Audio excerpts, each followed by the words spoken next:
Hello, welcome back. I'm Lori Williams. I'm a psychic medium, energy healer, animal communicator, and spiritual teacher.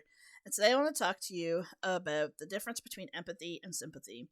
And unfortunately, all over the internet, I am seeing things like, oh, I have such a hard time because I'm an empath, and I always struggle with feeling sorry for people because I'm an empath. And I was like, there's a huge difference between empathy and sympathy. And that's why I wanted to do this video today, is to educate you and to teach you that empathy is actually a superpower. Ultimately, is what it comes down to. Empathy is a superpower. The ability to communicate with someone and feel their emotions, that's empathy. So if they're feeling excited, they're feeling happy, that you can feel that too. Unfortunately, the downside of that, if they're feeling angry, frustrated, sad, all of that kind of stuff, you're going to end up feeling that as well. But the key to being a healthy empath is self awareness. If you're an empath that's really, really struggling to like figure out what is your energy and what's not, and you're just taking on all the energy, especially those of you that suffer with any kind of social anxiety disorder, I guarantee you, I guarantee you, self awareness will help you. It'll be life changing for you to be able to be self aware so that you can decipher what is yours and what's not, and then also learning to release the energy that is not actually yours. Because a lot of the times what comes through as anger, frustration, anxiety is actually the attachment of other people's energy to us. Unfortunately, it's part of being an empath. But you can learn to use all of this in a healthy way so that there is not any like negative side effects, so to speak, of being an empath. Being an empath should be very empowering. You can feel the true essence of people. You know if they are like legit or if they're BSing you. You could read through all of that. You can read them like a book essentially. That's being an empath. You know essentially like what their true feelings are. They may be smiling, their face and everything may be smiling, but deep down they're really super depressed. And maybe if you have, suffered with depression before, you'd be the perfect person to come into their life and say, hey, you know what? Even though they're smiling, you could say something to them to really help boost the mood that they're hiding, the energy of the mood that they're hiding with the fake smile on their face. Being an empath is such a beautiful gift, providing you know how to use it to the fullest extent of what it's intended for. Now, sympathy is essentially the ability to feel sorry for people. And I find sympathy so debilitating. Unfortunately, in our world, there is a lot of people that are in victim mentality. You did this to me, you're against me, the whole world's against me, this is happening to me, blah, blah, blah, blah, blah. All day long, they tell themselves that. They tell themselves that they're the victim in some way, shape, or form. So when people come into their life and say, "Oh, I'm so sorry.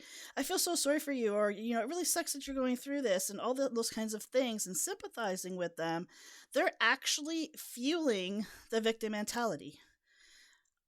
I don't know about you, but I believe that we should all live in a world that's empowering to each other and be able to lift each other up and empathize with them and say, "Hey, you know what?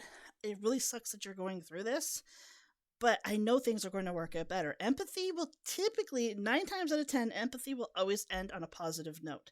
When you're empathizing with someone, it's like, hey, I see you for who you truly are, and I can see that you are getting through it. Where sympathy is, oh, you're here, you're stuck, and I feel really sorry for you.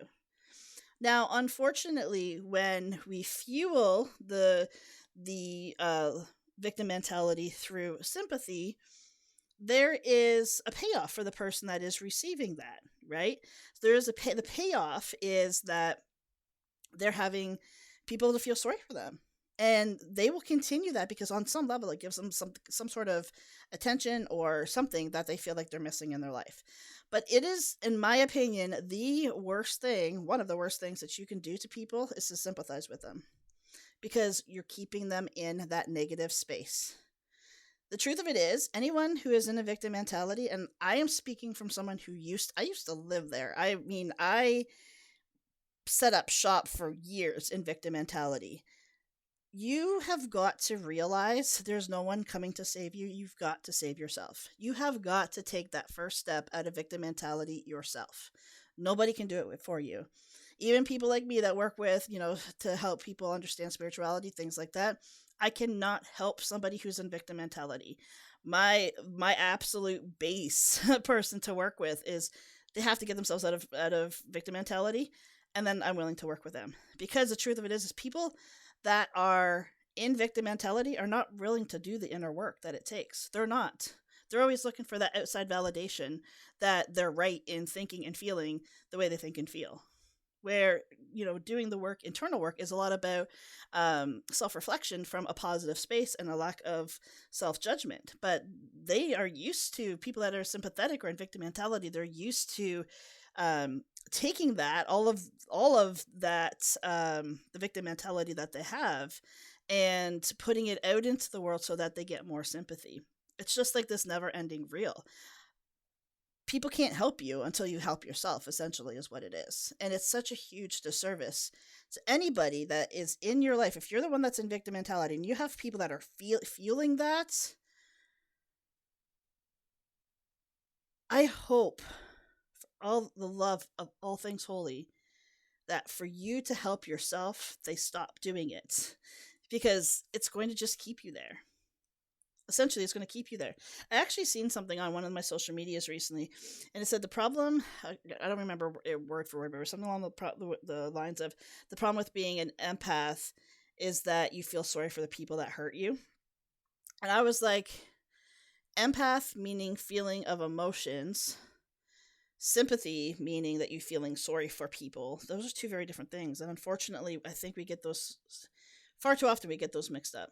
And empathy is not a matter of feeling sorry for someone who hurt you. If you feel sorry for someone who hurt you, chances are you have that's a trauma response of some sort. And there's definitely some deeper self-awareness that goes into that, because that's not an empathic thing. Feeling sorry for someone who hurt you is not an empathic thing.